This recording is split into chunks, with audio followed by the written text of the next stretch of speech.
আরে আব্বা ধান কাটি গেল কি আছে? আমার কাছে সুবিধা দিবা আমি ধান কাটবো। তুই ধান কাটছি? হ্যাঁ আরে বাবা এই রোদে তুই ধান কাটতে পারবি? কি পরিমাণ রোদ, এই রোদে তুই ধান আমি কাটতে পারবো।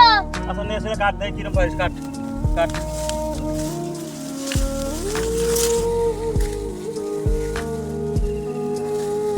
আর একসাথে খাবো।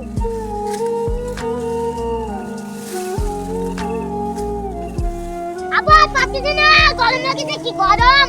ওরে আমার আল্লাহ রে, এক মুঠ ধান কাটতে মানে গরম লেগে গেছে।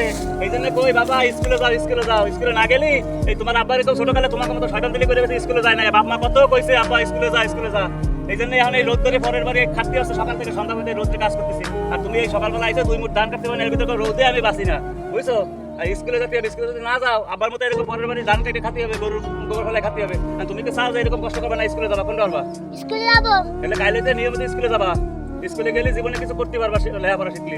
আর তোমার আব্বাই লেখাপড়া শেখে নাই বলে আজকে পরের বারে এই ধান কাটা লাগছে এই রোদ ধরে। আর তুমি কি চাও এই রোদ ধরে তুমি ধান কাটবা সেটা পাও? না হ্যাঁ না। এটা না চাও কালকে থেকে সকালবেলা স্কুলে যাবা, ঠিক আছে? সেটা এখন বাড়ি যাও, যাও এটা বাড়িতে কাজ করতে যাও, বুঝছো?